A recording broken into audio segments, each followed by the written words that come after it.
Hi everyone, it's Renee Romeo of ReneeRomeo.com. You're joining me today learning how to use a chainsaw because I have a tree right next to me that's completely dead and it needs to come down.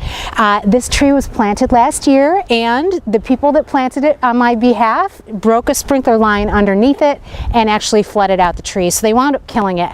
We tried to save it halfway through the season and it just didn't work, so it needs to go. So fortunately for you, I'm going to teach you how to use this tool. I know a lot of you are afraid of it, so let's get started and see what you need. So today I'm using an electric chainsaw, and you'll see it comes with a cover like this from a company called Homelight, and I'm just going to pull the cover off. Now what you need to do here is you need to make sure that this chain is nice and lubricated. So the chain that needs to be lubricated, there's a little chamber in here that you're going to fill with oil.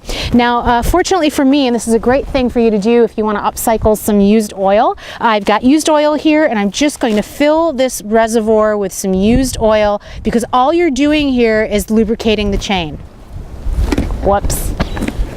Now it's important that you have the right safety equipment, so really wear some long sleeves, make sure you have some ear protection. I also have some eye protection. I have gloves that I'm going to wear because I'm going to be handling this wood and I'm going to be putting it into my wheelbarrow. So wheelbarrow is a great thing to have too, so you could transport all of this waste easily no matter where you need to transport it to. A pair of boots, and preferably steel-toed boots, would be the thing for you to do in case anything drops on your feet. You're not going to hurt your toes.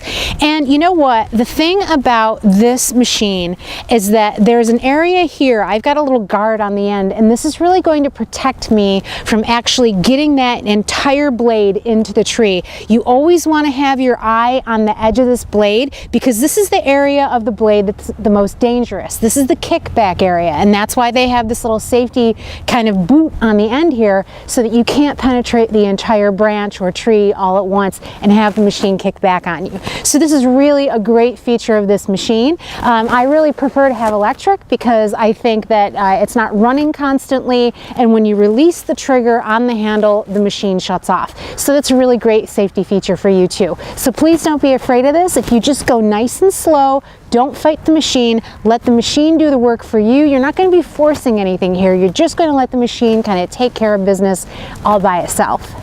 Now when you're plugging the machine in, you'll see there's a little opening here. You're going to loop up the end of your extension cord. You're going to run it through, and then there's a little tab here. Pull it nice and tight to that tab, and then this will prevent the extension cord from coming out during use. So in order to get the machine to run, you need to depress both of these buttons at the same time. One gets depressed with your thumb and the other one with your fingers. So when you hit both of them at the same time, the machine turns on.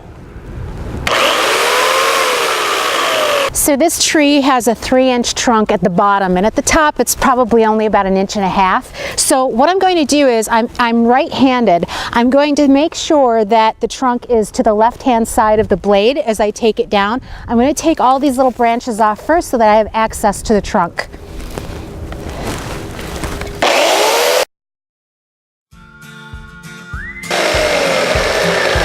Let the machine stop and then go ahead and remove it and clear out more branches.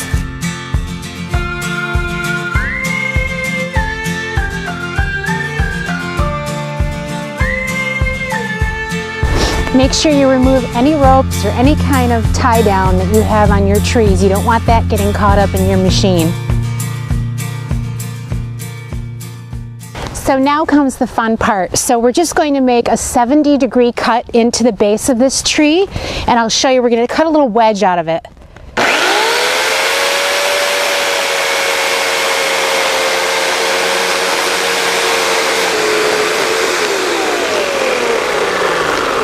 Let the machine stop and then pull it out.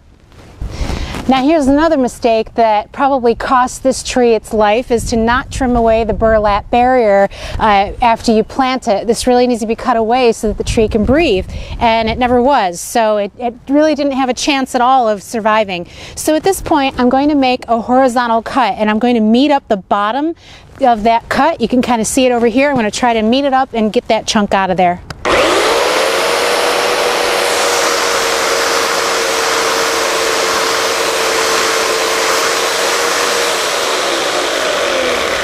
Let the machine stop.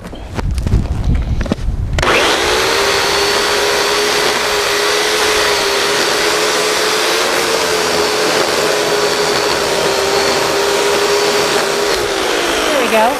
So now I can go ahead and I can cut it from this side, and then the tree is going to fall this way. So you see that's pretty wobbly. All I need to do at this point is just push it over, and that's pretty much done.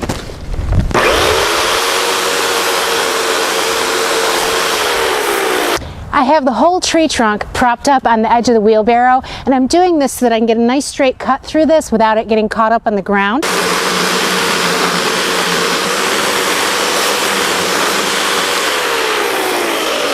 Another technique is to come back up through the bottom.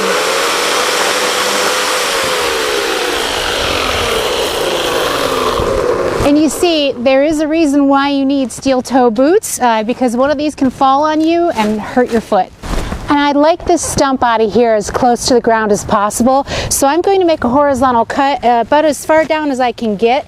And I do have to be careful here because if you can see, the steel cage from the root ball is still in place. So I'm going to try to actually push this down so I don't get caught up on it mistakenly with the blade. That would be disaster.